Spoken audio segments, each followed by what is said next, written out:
بسم الله الرحمن الرحیم. دوستان ښه راغلاست. په نن درس کې موږ تاسې د یو پروګرام یا سافټویر انسټالول وایو. لومړی راځو خپل بلیک بورډ ته. دلته موږ تاسې ټوله ورځ چې کله موږ وایو پروګرام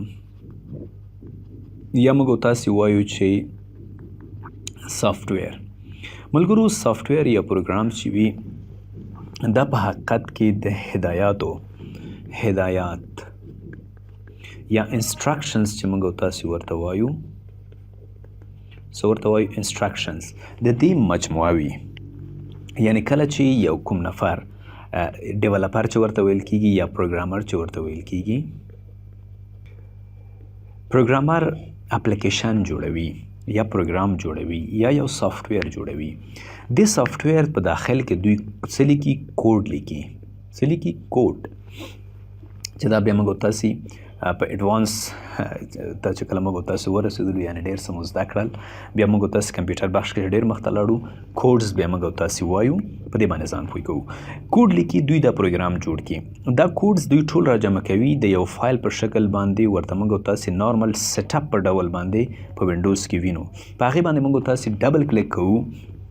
چې کله ډبل کلیک وکړو دغه ټول ډیټا یا دغه ټول هدایات چې دي په دې سافټویر کې دا راشي زموږ ستاسې کمپیوټر ته. یعنې دغه ټول هدایات یا انسټرکشنز چې دي دا د انسټالېدلو په وخت کې زموږ ستاسې کمپیوټر ته څنګه کېږي؟ کاپي کېږي، بیا هلته زموږ ستاسې په کمپیوټر کې کار کوي. نو په نن درس کې موږ تاسې دوه څیزونه زده کوو. لومړی د یو پروګرام انسټال کېدل، څنګه یو پروګرام یا یو سافټویر زموږ ستاسې کمپیوټر کې انسټال کېږي. دویم ریمووینګ ا پروګرام، څنګه یو پروګرام د خپل کمپیوټر څخه ریموو کوو. نو د یو سافټویر د انسټالېدو دپاره خو خبره دا ده چې موږ تاسې بازار ته ځو، د هغې یو ډي وي ډي اخلو.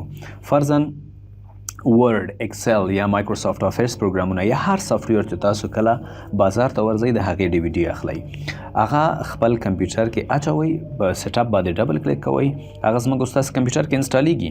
دویمه خبره دا ده چې کله کله موږ تاسې ځینې سافټویرونه د کوم ځای څخه ډاونلوډول غواړو، د انټرنیټ څخه ډاونلوډول غواړو، نو هغه بیا زموږ ستاسې ډاونلوډ برخې ته راځي. دلته یو کوچنی سافټویر دی د ډي فریګلر په نوم باندې، تقریبا 7.2 MB دی. دا موږ تاسې انسټالوو. د دې انسټالېدو دپاره دا وګورئ دا سیټ اپ فایل دی، یا په دې چې زه ښه کلیک وکړم موږ تاسې د دې پراپرټیز ته راشو. پراپرټیز کې موږ تاسې د دې فایل ټایپ ګورو. فایل ټایپ یې څه شی دی؟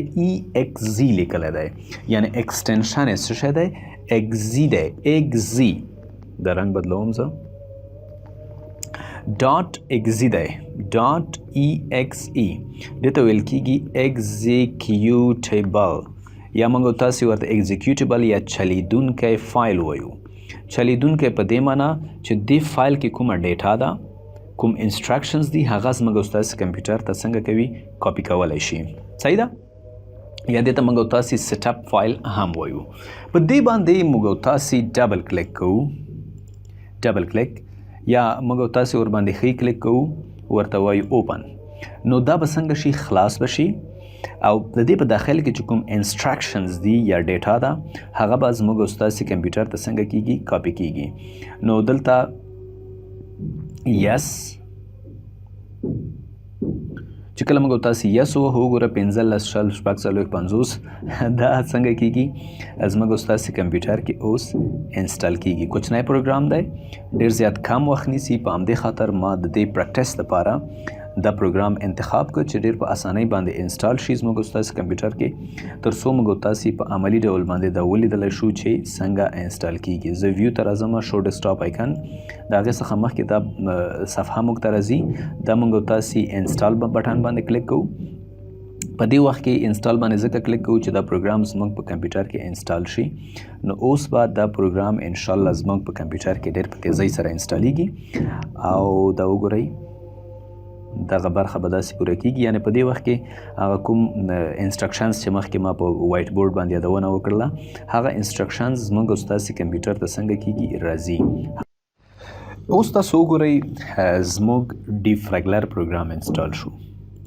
کله چې زه په دې ډبل کلیک کوم دا پروګرام موږ تاسې ته خلاصیږي. یس باندې کلیک کوو، دا خلاصیږي.